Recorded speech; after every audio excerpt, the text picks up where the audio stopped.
Ano ba ang kailangan para bigyan ako ng bituin ng aking mga kaibigan, kamag-anak, katrabaho na rin? Kumanta, sumayaw, o kaya magtumbling? Huwag naman sana, baka lalo kayong malasin.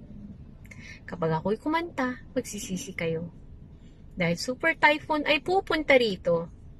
Kung ako'y sasayaw, baka mag-antada. Makasalubong kita sa mall, parang di ako nakita. Lalo na pag nagtumbling ay nakuwag na. Baka ako pa ay iyong isumpa. Kaya nga ladies and gents sa akin nakakilala, humihingi ng bituin yung pwedeng ipalit sa pera.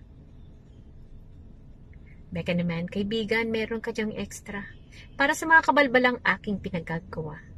Huwag mo nang hintayin ako ay mag-OnlyFans o magbenta ng litrato ng paa kong luya. Baka kung sino pa ang aking makita, naku ikaw pala yon, pareho tayong mapahiya.